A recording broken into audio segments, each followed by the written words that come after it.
say, extensive presentation of this new, very new data and also very exciting data. So I think we'll have discussions at the end.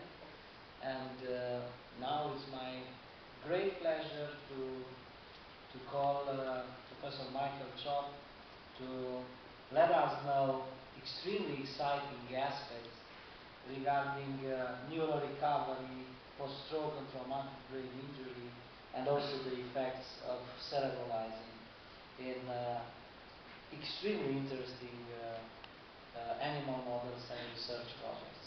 So, dear Michael, floor is yours. Thank you. I'll wait until I get the... Maybe I don't need the microphone. I'll talk loud because it's very late and I have to keep you up. So,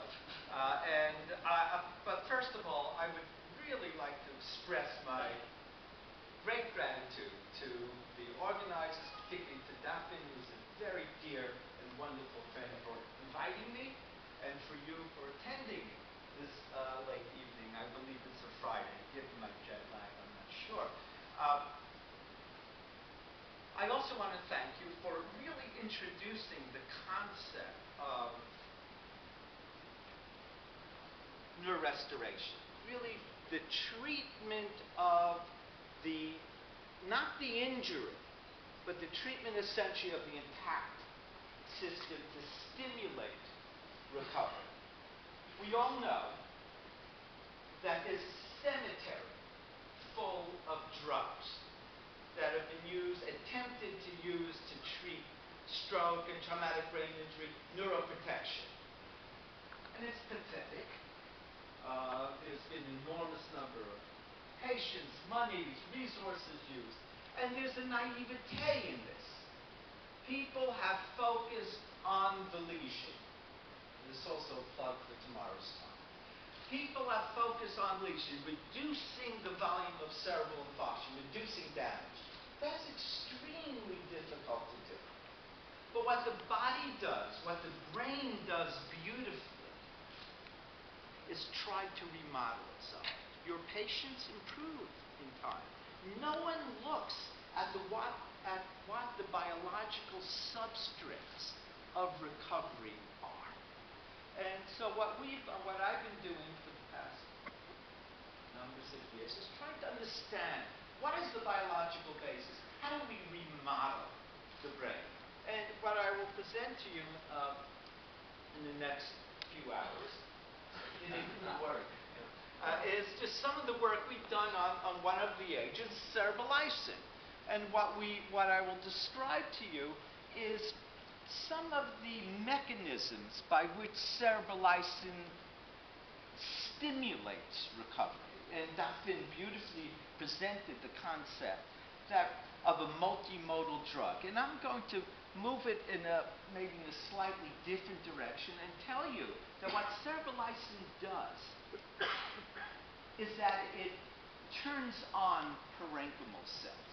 And tomorrow I'll describe to you that stem cells do the same things. So what happens is that cerebralizing activates endothelial cells, and it activates parenchymal cells. When it activates endothelial cells, the endothelial cells then produce certain factors, and I'll briefly describe some of the factors. Then I'm going to ask you a question. How does it do this? How does cerebralizing really communicate? How does it turn on many different processes? And eventually I'll actually get to my talk and not simply tell you what I will tell you about it. But what I'll tell you is that cerebralizing makes the brain young again. All restorative processes, whether they're pharmacological or cell-based, work by stimulating endogenous developmental processes. We really revert to an earlier stage of development. But we've known this for decades now, that if you have an injury to the brain, the genes in the brain become developmental. And what happens is that restorative agents, activate and amplify these endogenous restorative processes. And I'll tell you that there's one particular process or pathway or transcription factor that I'm a bit passionate about.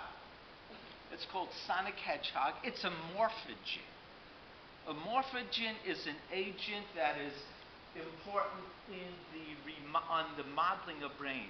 You have sonic hedgehog in utero that ends up generating your brain. I'll show you that cerebrolizin actually stimulates this wonderful morphogen that is present when you're a fetus, and that then subsequently turns on all these wonderful remodeling processes.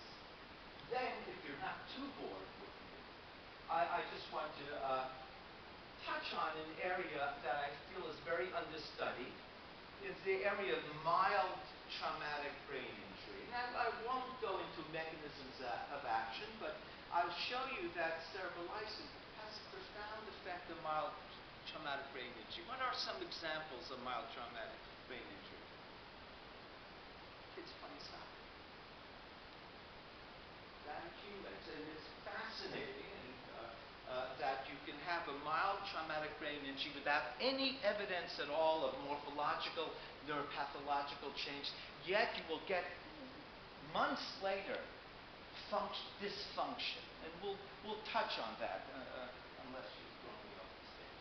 So first, let's first talk about some issues associated with stroke and demonstrate to you some of the processes and molecular pathways that turn on remodeling. Does cerebrolizin work if I have an injury like stroke?